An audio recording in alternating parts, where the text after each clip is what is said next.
While cash value life insurance is certainly well known for its many tax favorable features, there are a few transactions that do involve tax liability. So in an effort to help you figure out where those are and how to avoid them, or at least prepare for them, let's discuss the situations where, yes, whole life and universal life insurance transactions are absolutely taxable.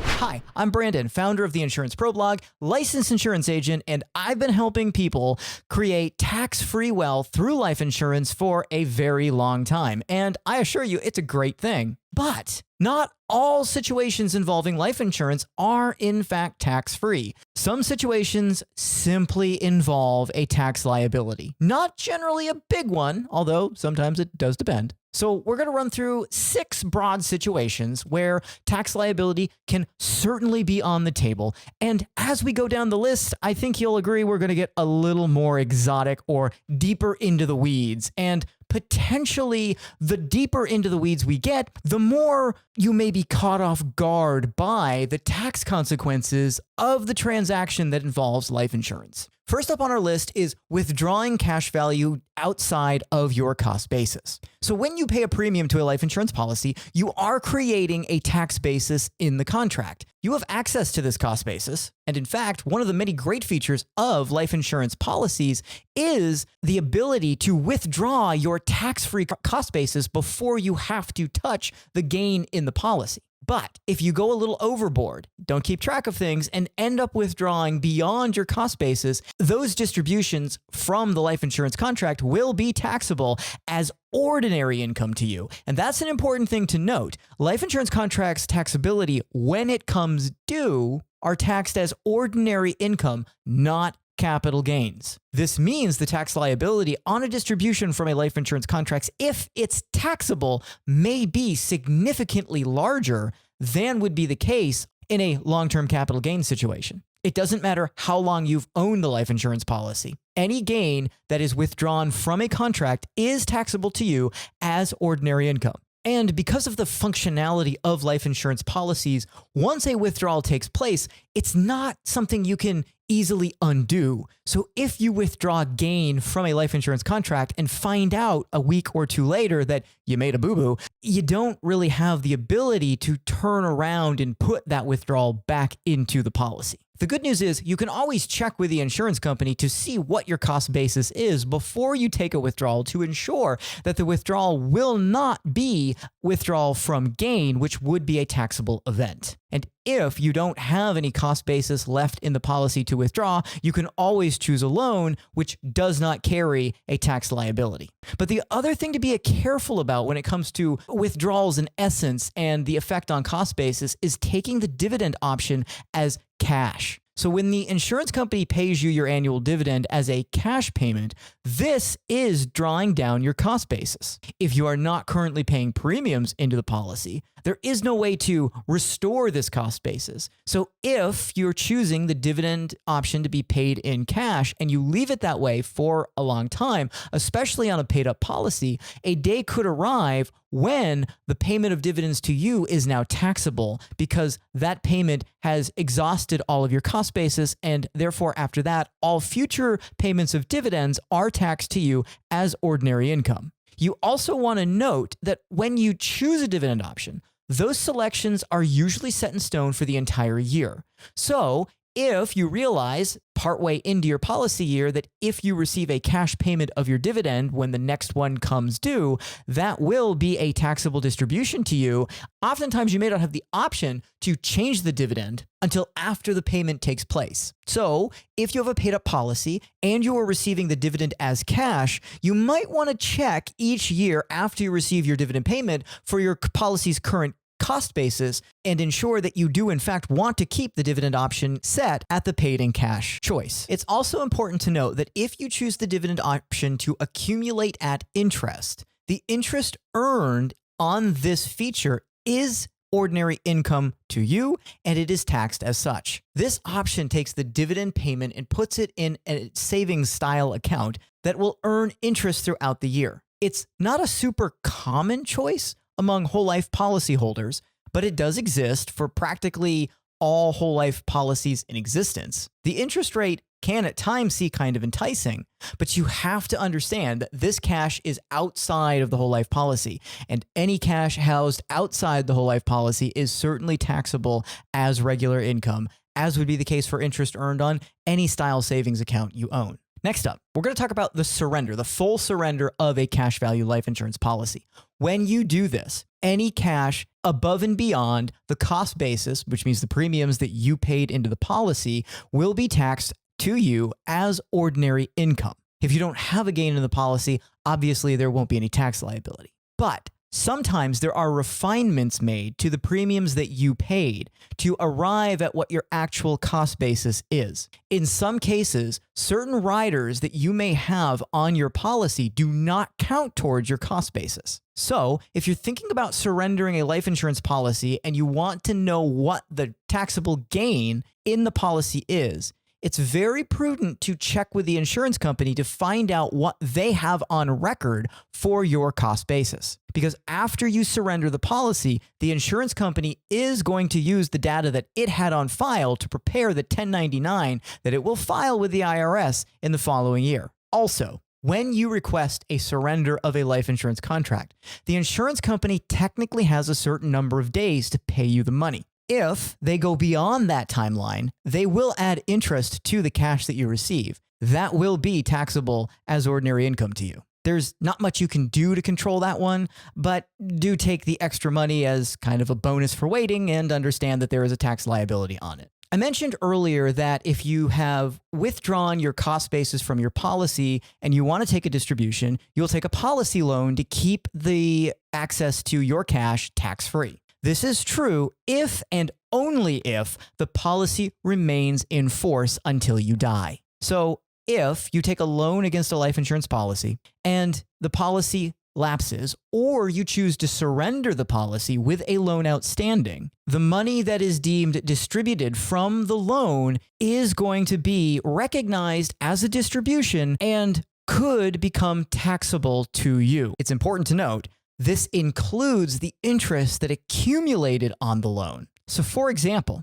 if you had a policy that you had withdrawn all of the cost basis out of, but it still had $300,000 of cash in the policy, you take a $100,000 loan with a 5% loan interest rate. 5 years go by, you make no repayments to the loan, and you decide to surrender the policy. You will have accumulated almost $30,000 of loan interest in that time, which means the cash you receive from the insurance company will be $30,000 less had you been paying interest towards the loan. But that $30,000 that was capitalized as part of the loan balance will be recognized by you as income, as a distribution from the life insurance policy, even though you were never in receipt of that $30,000. You should also know that if you have a loan outstanding on a life insurance policy and you do something to lose life insurance status,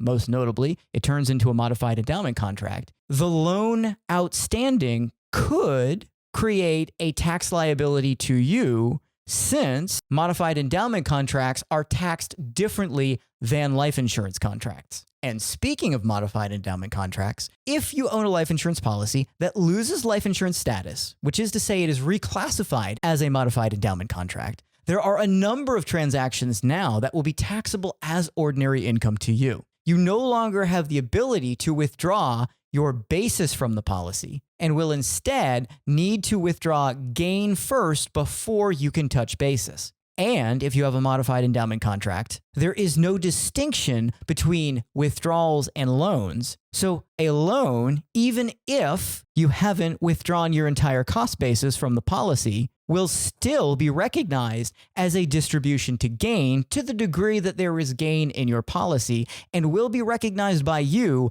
as ordinary income for taxable purposes. So if, for example, you have a modified endowment contract with a $100,000 cost basis and $300,000 in total cash value, so a $200,000 gain, and you take a loan against the policy for $50,000, you will have $50,000 of reportable income in the following year plus whatever interest accumulation takes place during that taxable year. The death benefit payable on a life insurance policy is received by your beneficiary income tax-free. That is pretty universally true. But there are a few things that you or your beneficiary could choose to do with the death benefit payment that would create a taxable situation. The policy owner or the beneficiary of the policy could choose what is known as a life settlement option. This means the insurance company will pay the death benefit to the beneficiary under some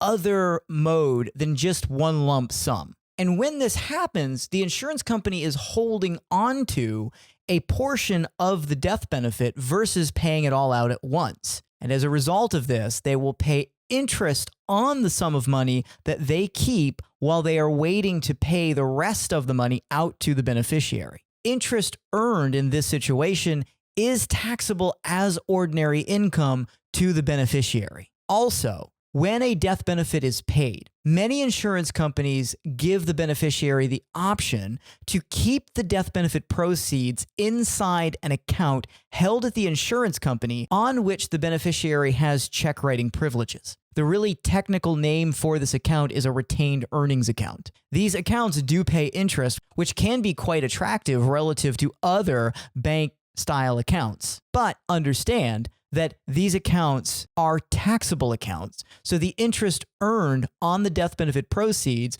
would be taxable as ordinary income earned as interest by the beneficiary. And it's also important to know that while the death benefit of a life insurance policy is income tax-free, it is not necessarily transfer tax-free. So if you have an estate large enough to have an estate tax liability, or you live in a state with a transfer tax and an estate that's large enough for a state transfer tax liability, life insurance proceeds are usually included as part of your estate and will affect the taxability of it. The only way around this is to own the life insurance policy in a trust that you do not have direct ownership of and cannot make decisions over. These are normally called irrevocable trusts. The last item on our list involves 1035 exchanges. Let's say you have a life insurance policy with an outstanding loan, and you've decided for whatever reason that it no longer suits your needs and you'd like to buy a different life insurance policy.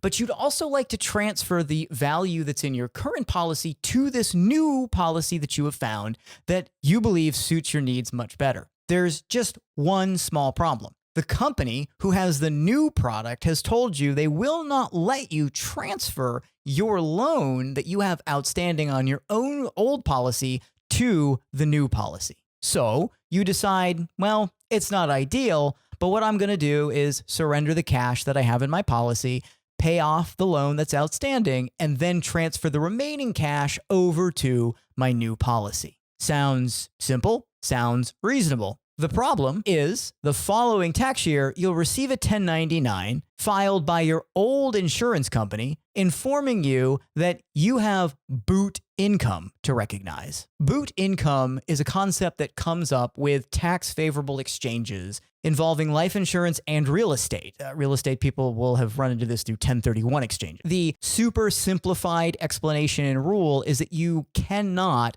surrender cash value in your policy to repay an outstanding loan if it's contingent upon transferring the money to a new policy via 1035 exchange. So, to avoid this, one option would be to take money from outside the policy and use it to repay the loan in order to make the exchange. Another option is to repay the loan through a surrender of cash value, but wait a sufficient amount of time to essentially show that the surrender was not done just for the sake of making the transfer. Unfortunately, the tax code doesn't have a specific timeline you have to wait in order to be safe, but generally speaking, 12 months has been a safe buffer. Now, not all insurance companies will disallow the transfer of a loan from an old policy to a new one. So if you're looking at making a 1035 exchange where the company that will receive your money for a new policy will allow you to transfer the loan on your old policy, the boot income issue is moot.